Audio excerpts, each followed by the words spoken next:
Checking.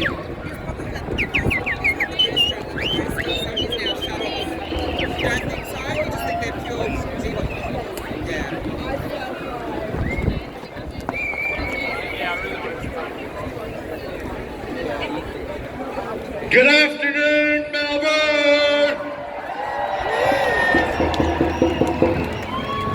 How are all you freedom fighters doing today? Welcome to the second day of Mission to Melbourne!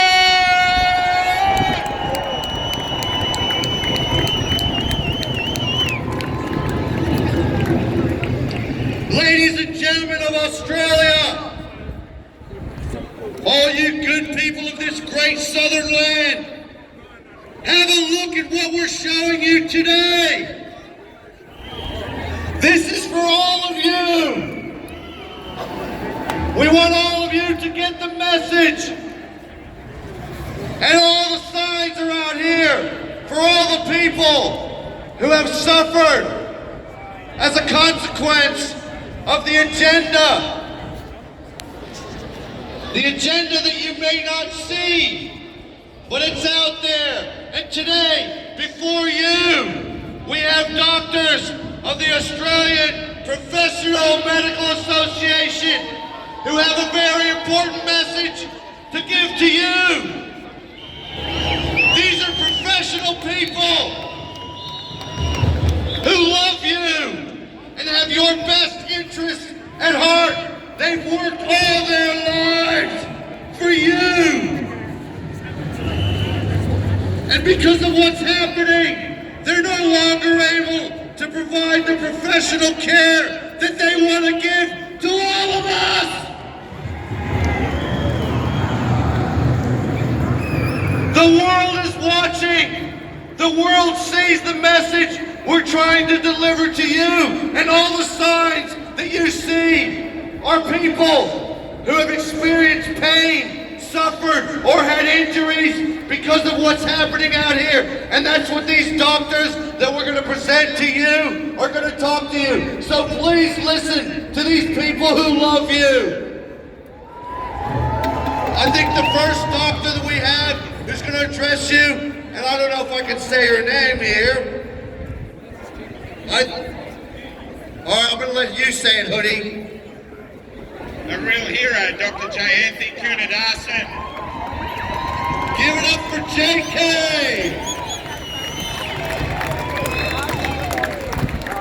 Thank you, everyone. Can you hear me? Thank you to the organizers for a fantastic event, and especially thank you to everyone from Australia who has come to join us here today. Thank you.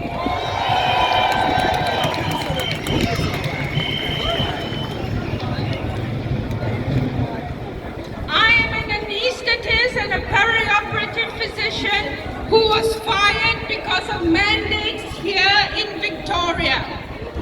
Now, the saddest day for me, for my time in Australia, was the day that I saw unarmed people running away whilst being shot at the shrine. I felt the fear that they intended I feel. I also felt shame that my profession had allowed early treatment to be taken away.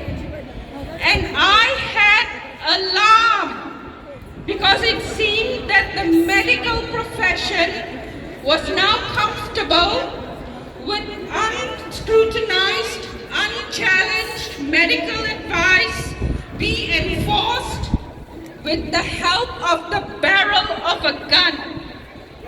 And for me, you only need a shallow understanding of history to know it never ends well for the health of a population when the medical system is politicized.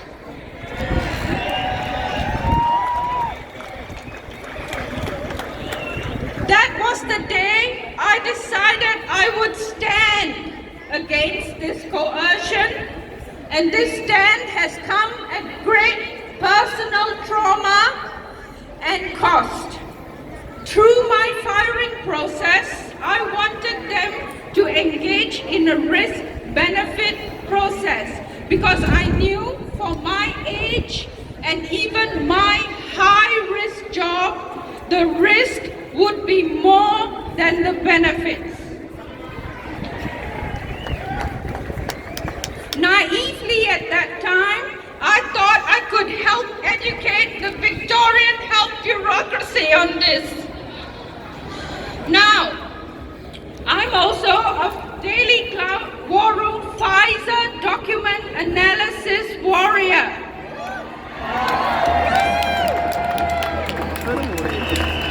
Many people do not realize that the effectiveness of the inoculation was passed, that is the basis of the EUA.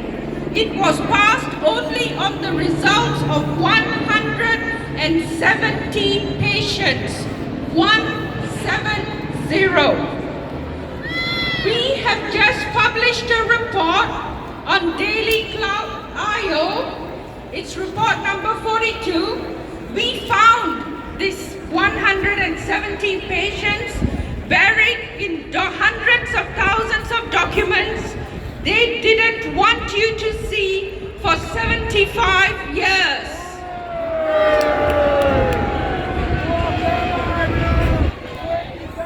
What did we find? One of the 170 patients didn't even receive the correct dose of the vaccine.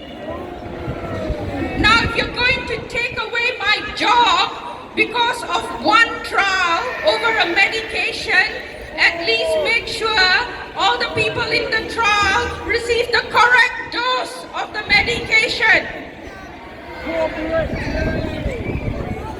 Some patients had heart protocol deviations, and a lot of them were outside the dosing interval between dose 1 and dose 2. 2 other patients were withdrawn from the trial because they were upset over how they were medically managed. So all the patients that we found bring it below the threshold that they said they needed to do the diagnosis. So the basis of the EUA should be revisited at the very least. Now, I have never done any analysis like this before. Do you know whose job it is? I say, TGA, you should do your job and let me and others fired get back to our jobs.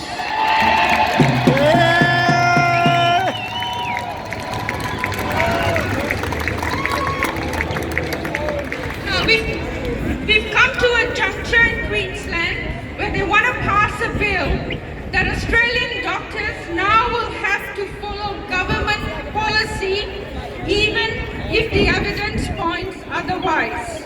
This will flow through to Victoria. So every time you go see your doctor after this, they're not going to consider your situation. They have to think about what Brett Sutton wants, and they have to implement it.